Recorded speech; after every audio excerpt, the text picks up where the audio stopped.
Have you ever wondered what's really going on inside the mind of a business founder? How do they make those huge, tough calls? Well, today, you're going to be in the founder's seat. We're going to break down the core economic decisions that can literally make or break any business. So, you've got this great idea. You're ready to build something amazing. But where do you even start? Think of this explainer as your own personal crash course, your founder's journey. We're going to walk through the absolute essential economic principles you'll need to know. Here's our game plan. We'll kick things off with the #1 goal of pretty much any business. Then we'll dive into what profit actually means to an economist. It's not what you think. After that, we'll cover the 3 critical decisions you have to make. We'll cook up your production recipe. And finally, we'll talk about a universal law that every single business runs into. No exceptions. Okay, first things first. Before you do anything, anything at all, you need to know what you're aiming for. And in the world of economics, that target is crystal clear. Look, a business might have all sorts of other goals, right? Maybe social impact or crazy innovation, and that's great. But the foundational assumption, the economic bedrock, is that its main driver is to maximize profit. This is the compass that guides every single decision we're about to talk about. Now, when we say the word profit, it's not just about the cash left over in your bank account at the end of the month. See, economists have a much sharper and frankly more useful way of defining it, and it tells you a whole lot more about the real health of your business. Here it is, the core formula. Economic profit equals total revenue minus total cost. Seems simple, right? But the real secret, the magic ingredient, is hiding in that little phrase, total economic cost. So the first part is pretty straightforward. Total revenue is just all the money coming in the door. If you sell, say, 100 gizmos for $10 each, your total revenue is $1,000. Easy enough.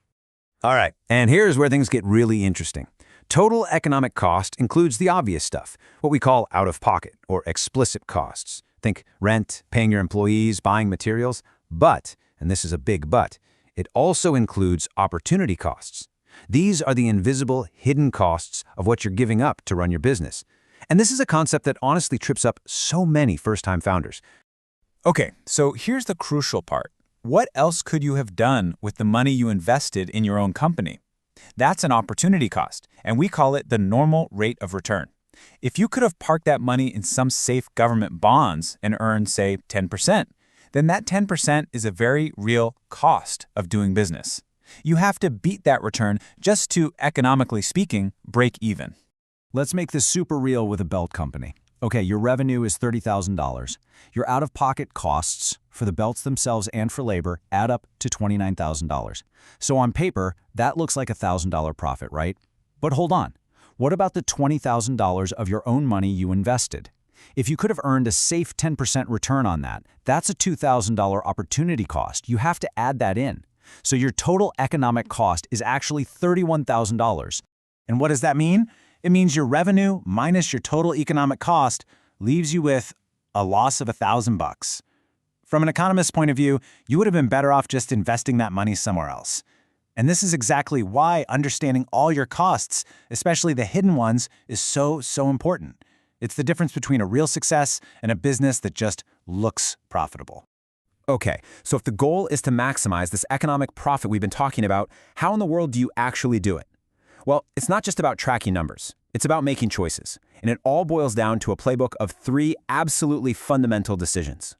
These right here are the questions that should keep every founder up at night. First, how much stuff should you actually make and sell?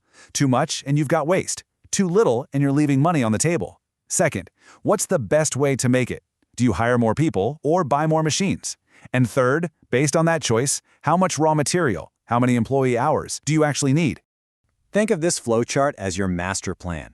Over on one side, the price you can sell your product for. That determines your total revenue. On the other side, your production methods and the cost of all your inputs, like labor and materials. That determines your total cost. The whole game is to find that sweet spot, the place where the gap between that revenue line and that cost line is as wide as possible. That, right there, is your maximum profit. All right, that master plan is great in theory, but let's make it way more concrete.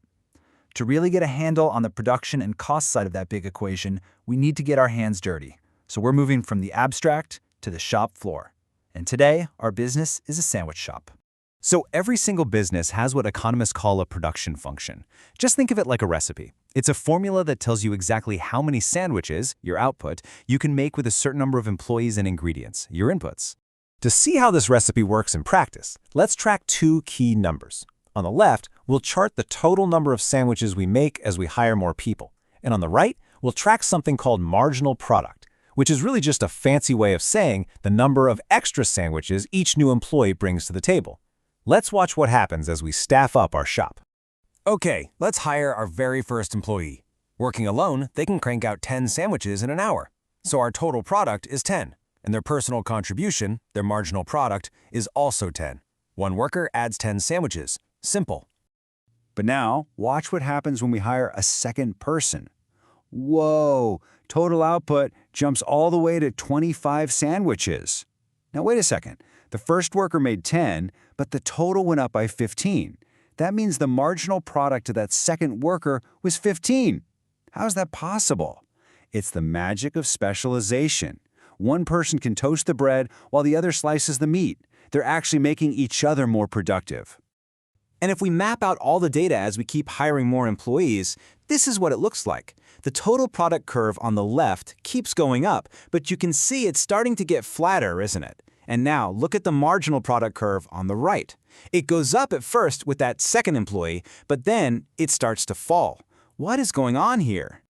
Well, this pattern leads us to one of the most fundamental concepts in all of economics. It's a law that every single business, I don't care who you are, eventually experiences. It's called the law of diminishing returns.